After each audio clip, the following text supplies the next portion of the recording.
Good afternoon, everyone. Welcome back to Protect Your Farm Business, where we discuss agribusiness related topics. My name's Ashley Westerhold, and I work for the University of Idaho Extension. So, today, as you can see on the screen, I just wanted to update you guys to make sure that you do have all the information at your fingertips when it comes to this Coronavirus Food Assistance Program, or known as CFAP. So they extended the deadline to September 11th. I hope everyone was able to see that. If not, I'm here to tell you they extended the deadline for you to sign up for the Coronavirus Food Assistance Program until September 11th. And since so many people are wanting to sign up, they actually started their own call center. So you don't necessarily have to make an appointment with your local FSA office. You can actually call the call center. And I have put all of that information into the description box. You can also apply online. It is a lot easier to apply online and to do the call center if you have worked with FSA before. And so it is a lot easier for them if you have had records at FSA before. So if you haven't, then I would still try to make an appointment with your FSA officer in your local area. Because again, it's a lot easier for those people if they have records for you to know who you are and what you're doing.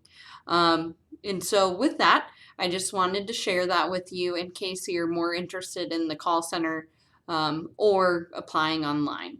And again, the deadline was extended until September 11th. So you still have about 2 weeks left to make sure you get your application in for the CFAP program. So I think all of us know kind of what's happening around the country with wildfires. And so I'm in Idaho, I'm in southern Idaho, and we have been affected by the smoke, and a lot of smoke, to where we've had bad air quality for the past several days and will continue to do so. A lot of the areas all around us are in wildfires. And it made me think, do people know about disaster assistant programs? Do people know that there are drought programs? And so a lot of these wildfires happen because you are in a drought and you're experiencing very dry conditions. And so I just wanted to show you, again, all of the topics I'm talking about today. I have linked all these websites we are visiting in the description box for you to go and look at for after this live. So there's the USDA drought programs and assistance. And so there's the Farm Service Resources, which actually, if you're interested, you can use that call center to talk about disaster or drought assistant programs. So it's not only CFAP, but you can actually use that call center for other FSA programs. And so it just shows you drought programs, conservation and livestock assistance. And so there's a livestock forage disaster program, which you would get payments if you were in a D3 or D4 drought designation. Then there's a livestock indemnity program. And so all of these programs are disaster assistance programs to help you as a farmer or rancher. And so there was actually some changes that were made to this FSA emergency haying and grazing that I wanted to talk about a little bit, but I wanted to show you what the current drought map looks like. So this was released on August 20th, 2020, and the data is valid, as you can see, from August 18th, 2020. And all of the reds are D3, and then dark is D4.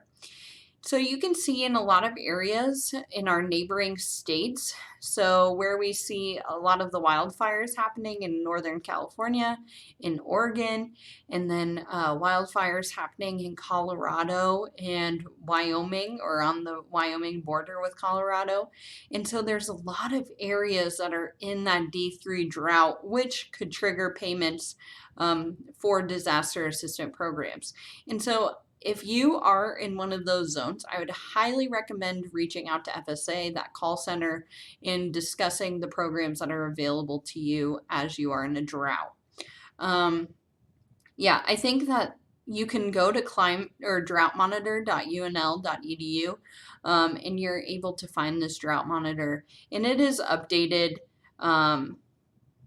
each Tuesday at 8 a.m. So it should be updated next week. So just keep checking back, and it could change. And so when we look at this for Idaho, we're going to be discussing this emergency haying and grazing. And I know I'm switching to a lot of different resources that could be used for you. But I wanted to talk about this Right Risk program. And so Right Risk is a educational program that involves risk management strategies, and they actually post different calculators, different news articles, and they all involve risk management. And so what they were showing is this updated emergency haying and grazing, which it is the FSA CRP, and it is emergency relief to livestock producers due to natural disasters. And it's based on the drought severity as determined by the U.S. Drought Monitor, which we were just on. And so they have made it to where you can get emergency assistance if you are haying or grazing. And so I just wanted to show you guys the program. And so again, haying and grazing is to help relieve livestock producers. And so you are trying to relieve that feed cost. Maybe you have to supplement feed from haying and grazing because you might not be able to hay or graze anymore or get any hay off the land. And so actually I wanted to tell you that they have a list of or a map of counties approved for this emergency haying or grazing. And for all of my Idaho producers, we actually have 4 counties that are considered in this approved zone, and that includes Blaine, Butte, Camas, and Custer counties are all eligible for this emergency haying or grazing program. And so I think that it's really beneficial for everyone to just keep up on what programs are available. And if you think that you might fall into this drought or drought programs, I would highly recommend calling FSA on that call line, which again is in the description box, and just making sure you are signing up for programs to get you assistance in these times of need, especially with these large natural disasters. So with that, that's what I really wanted to go over today. Again, some resources, be a resource, but really call that call center and make sure you have signed up for CFAP, and make sure that if you are in one of those drought zones, to know your options, to know what programs are available for you. They're not going to come find you for you to sign up.